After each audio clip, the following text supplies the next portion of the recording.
Last night I posted a video talking about the vibes coming out of NBA Media Day for certain teams, and one of the teams that I did not feel confident in was the Phoenix Suns. Now, aside from the gigantic Robert Sarver-sized elephant in the room that is going to be hanging over this organization until he finally sells it, there are a few reasons that I'm concerned for the Suns heading into this season. Jay Crowder's very public trade request is one. Chris Paul essentially taking to the mic and saying, the Mavericks beat us.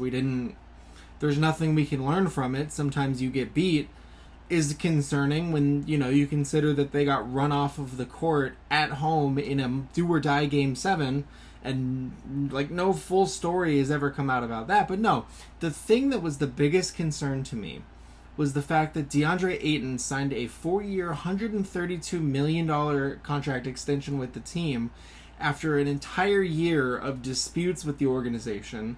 And he took to the mic and sounded like a child that had to thank a grandparent for a birthday gift he didn't want. He had signed an offer sheet with the Pacers. As far as he was concerned, his foot was out the door. The Suns re-sign him and immediately start trying to spin it as, it was always our plan to re-sign him. Of course we want him here.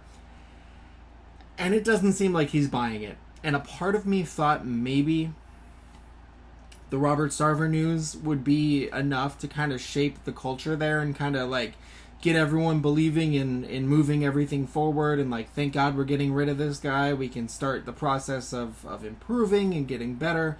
But today, during the media session after practice, during practice, Deandre Ayton was asked how he was able to fix his relationship with head coach Monty Williams, who he very publicly disagreed with and argued with in that Game 7. He ended up only playing 20 minutes in the game. It was a blowout, but he just did not want to be there. You could see it by his body language, and he was asked about it, and his answer is pretty alarming. How have you and Monty kind of been able to move I haven't on? spoken to Monty. No, I haven't spoken to him at all. Ever since the game. So not even. No. Huh? Well, if you could talk to Monty, what would you want to talk to him about? What would you want to tell him? I can show him better than I can tell him. So this dude just has not talked to his head coach since that game. This organization gave him $132 million, and he has not talked to the coach once. Now, he did give an answer at the end where he said, they said, what can you guys talk about to smooth this out? And he said, I can show him easier than I can tell him, which makes me think he's going to at least be putting an effort on the court. But damn, dude, this is a major concern. And Monty Williams has already responded as well and said, I haven't talked to a lot of players. And I assume that's normal practice.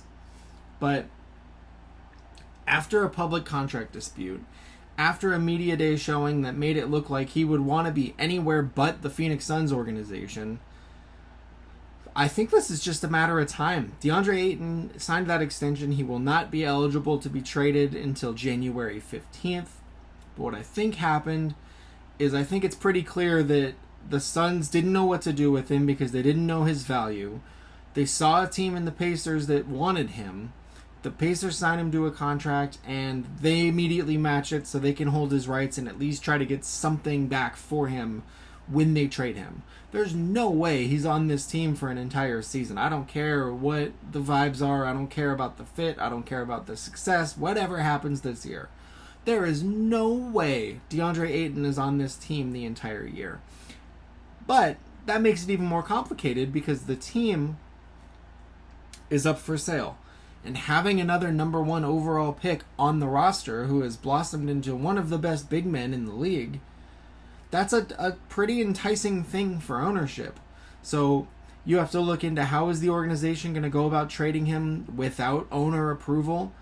Are they going to have to hold on to him until new owners come in because new owners want to make the decision? A similar thing actually just happened in MLB with the Washington Nationals, who traded Juan Soto. And that's probably the closest thing I can think of because Soto made it clear he did not want to sign an extension there. He turned down extensions there. And he ended up getting traded to the Padres for almost a baseball team's worth of assets in itself. And I'm sure it's going to come down to, does whoever buy the Suns, do they want Deandre Ayton? Or do they want all of the things that Deandre Ayton can get you? And then that's a slippery slope too, because there could be injuries. Deandre Ayton could ultimately like super sandbag this season and play like absolute garbage and like torpedo his way out that way. We could call it pulling a Harden if you would like. It's a really sticky situation. And Monty Williams, one of his big like keys, one of the best things that he does is that culture. He had that team in the bubble going undefeated. He had that team believing that they were next, and boom, they were in the finals the next year. Did not win, but they were there, and they had completely shed the stigma of being a team that just couldn't do anything right. And now here we are with Deandre Ayton just in a complete dispute with the organization. This man is going to be quiet quitting this entire season. January 15th is the day he's eligible for trades. I'm guessing he will be traded by January 16th or by the deadline if we're being more realistic. But if you start hearing about, all these things and like, oh man, DeAndre Ayton, oh man, this is not good. And you're like, it's an upset player. This happens every day in the NBA, basically. Like, that is true. The reason this is such a big deal is it's going to weigh... everything's going to wait until we find out who's buying the Suns, basically. Because the team is going to have a very hard time moving him even after January 15th. They're going to have a hard time deciding what to do with him without an owner there, because having a premier center in the league, having a top player in the league at a position is a pretty big selling point. It adds value to the team. It adds value and interest to potential owners. You don't want to, buy the Suns and then find out that Chris Paul is going to retire and DeAndre Ayton is on the way out, and you just paid $6 billion for a sports team. Like, it's probably going to be 4.5. I know. You know what? I just thought about that. Probably going to be closer to 4.5 billion. But like, you don't want to pay all that money and then be like, okay, well now I have an upset Devin Booker and I need to pay Mikal Bridges. Cool. This is not what I thought I was getting. I thought I was getting a built, ready for action finals team here. So this is going to just be the most awkward thing in the NBA, I think, which I am shocked to say. When we have KD, Kyrie, and the Nets over there on the East Coast holding it down on all things toxicity. So I can't believe what I'm seeing. I would give anything to be a fly on the wall for a Monty Williams, DeAndre Ayton conversation.